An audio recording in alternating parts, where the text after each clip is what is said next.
दूसरे टेस्ट में 1-2 नहीं बल्कि इन 3 को गंभीर देंगे आखिरी मौका। अगर यहां हुए फेल तो खत्म हो जाएगा इनका टेस्ट करियर। गौतम गंभीर यार इस बार ये नई नवेली टीम के साथ उतरे हैं और खासकर अपने प्लेइंग 11 में ये अपने पसंदीदा खिलाड़ियों को तरजीह देते हुए दिख रहे हैं। जिन खिलाड़ियों को आप सोचे भी नहीं होंगे कि प्लेइंग 11 में आएंगे, डायरेक्ट एंट्री पा जाएंगे, वो खिलाड़ी खेलते हुए नजर आ रहे हैं। और जो खिलाड़ी काफी लंबे समय से बेंच पर भारतीय टीम के लिए बैठे हैं, साथ साथ स्क्वाड में हर एक दौरे पर रहे हैं, वो अभी भी बेंच पर बैठे हुए।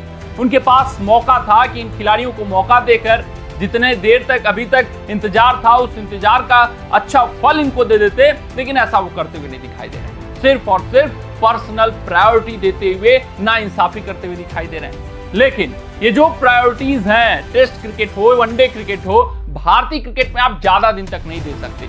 सवाल उठने लगते हैं, उंगलियां उठने लगती हैं। और मैं बात करूं दूसरे टेस्ट मुकाबले की, तो 3 खिलाड़ी जो पसंदीदा हैं अभी तक समझ में आ रहा है गौतम गंभीर के, उनके पास आखिरी मौका होगा। अगर यहां पर ये तीनों फेल रहे तो भाई साहब इनके टेस्ट करियर का अंत है।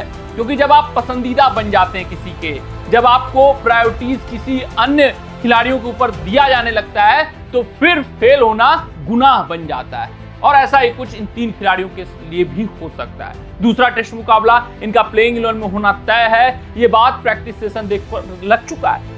लेकिन यहां पर वो अगर गंभीर का साथ नहीं दिए, गंभीर के विश्वास पर खरे नहीं उतरे, तो इनको खामियाजा भुगतना होगा। फिर ये टेस्ट क्रिकेट से बाहर निकाले जाएंगे, तो लंबे समय के लिए बाहर निकाले जाएंगे। अगर मैं बात करूं इसमें सबसे पहले और सबसे बड़े खिलाड़ी की, जिसके प्लेइंग 11 में इंक्लूजन ने सबको आश्चर्य में डाला हुआ है, वो साई सुदर्शन है।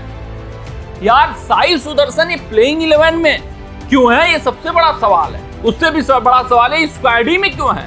जब आपके पास सरफराज थे, सरफराज अभी न्यूजीलैंड श्रृंखला की बात करूं तो 150 के करीब स्कोर किए हुए थे, और हाँ कुछ मुकाबलों में उसके बाद नहीं चले, तो फिर आपका कौन सा बल्लेबाज चला था?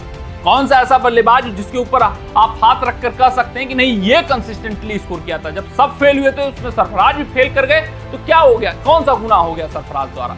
फिर आपने सरफराज को प्रैक्टिस मुकाबलों में मौका दिया, वहां पर उन्होंने शतक ठोका, तो फिर मौका क्यों नहीं? सरफराज और साई सुदर्शन के फर्स्ट क्लास क्रिकेट के औसत को आप कंपेयर करोगे तो बहुत जमीन आसमान का अंतर है।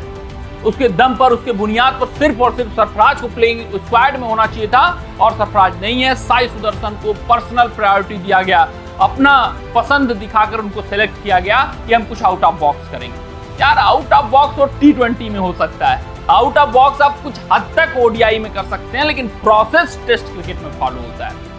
और वहां पर अगर आपके पास काबिलियत है तो फर्स्ट क्लास क्रिकेट में आप साबित कर दिए होते। तो साई सुदर्शन ये पहले मुकाबले की पहली पारी में 0 पर आउट होते हैं और दूसरे मुकाबले में कुछ स्कोर करते हैं, तो शायद 29 तक पहुंचते हैं। अगर मैं बात करूं इनके पर्सनल स्कोर की, तो 30 रन बनाया।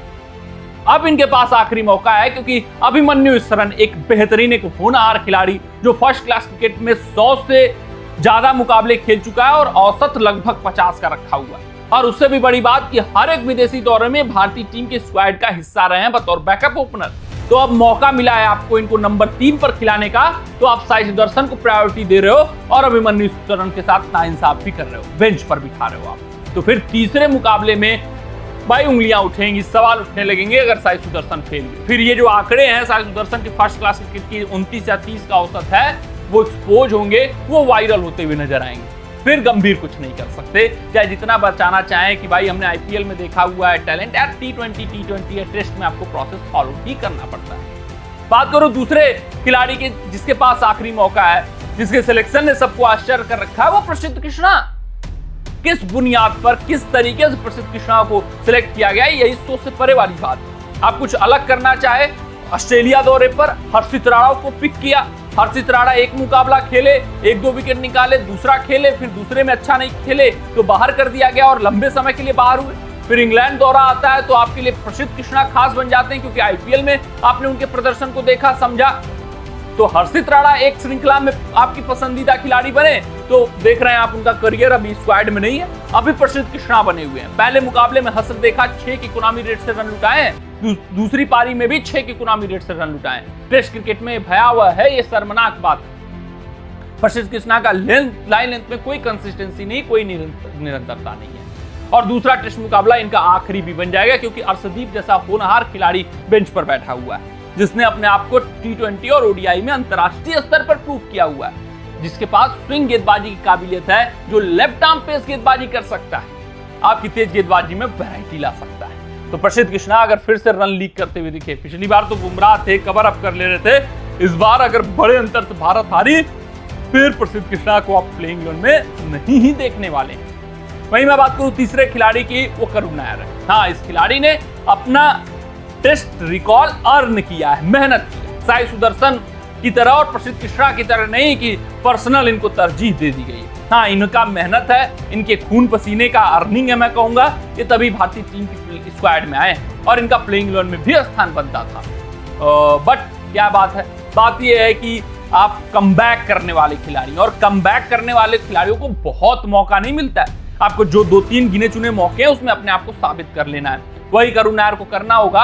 हालांकि जिस तरीके से स्क्वाड चुनी गई है उसको देखकर लग रहा है कि अभी इनको लंबा रन देने वाले हैं गंभीर, इनके ऊपर भरोसा जताने वाले हैं। लेकिन करुण नायर को ये बात समझनी होगी कि भाई ये बातें उठनी शुरू हो जाती हैं। आप जब कमबैक करते हैं तो फिर यही होता है यार, ये बोझ बने वाले पहले ही खिलाड़ी थे, पहले ही एक ही 13 शतक आया, उसके बाद कुछ खास नहीं किया हुआ है, वैसा ही ये खिलाड़ी है, इनके अंदर वो क्षमता नहीं है, वो काबिलियत नहीं है, उस पर सवालिया निशान उठने लगते हैं, चिन्ह उठने लगते हैं, फिर ज्यादा दिन आपको स्क्वाड में रखा भी नहीं जा सकता है।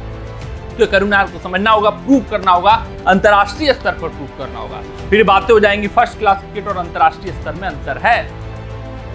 करुण नायर पहले मुकाबले में उतना कुछ खास नहीं कर पाए। अगर शायद इनकी बल्लेबाजी जिस तरीके से डोमेस्टिक स्तर पर थी वहां पर चली होती पहले मुकाबले में, तो भारतीय टीम मुकाबला जीत गई होती। जीत और हार में अंतर करुण नायर का प्रदर्शन रहा, वो साई सुदर्शन और प्रसिद्ध कृष्णा का भी नहीं रहा, क्योंकि करुण नायर से उम्मीदें थी, साई सुदर्शन और प्रसिद्ध कृष्णा से किसी को उम्मीदें नहीं थी। फर्स्ट क्लास क्रिकेट में इनका प्रदर्शन नहीं था, इनको जबरदस्ती खिलाया गया था, लेकिन करुण नायर से उम्मीदें थी क्योंकि अच्छा प्रदर्शन ये कर आ रहे थे first class cricket. Let down किया देखना दिलचस्प रहेगा कि करुण नायर कैसा प्रदर्शन करते हैं। हालांकि ये तीसरे खिलाड़ी तो नहीं बनेंगे, लेकिन इस श्रृंखला के बाद जरूर करियर रन हो जाएगा। इस मुकाबले के बाद तो नहीं, लेकिन इस श्रृंखला के बाद इनको लॉन्गर एक्सटेंडेड रन मिलेगा, नहीं चले तो फिर करियर समाप्ति की तरफ बढ़ेगा। देखना दिलचस्प रहेगा कि किस तरीके से चीजें चलती हैं। लेकिन बात मानिए, साई सुदर्शन और प्रसिद्ध कृष्णा के लिए आखिरी टेस्ट मुकाबला भी साबित हो सकता है अगर प्रदर्शन नहीं आए। कमेंट सेक्शन में कमेंट करके बताइए कि आपको क्या लगता है। मिलते हैं आपसे अगले रिपोर्ट में, तब तक अपना ध्यान दें, सुरक्षित रहें, स्वस्थ रहें, मस्त रहें। जय हिंद, जय भारत।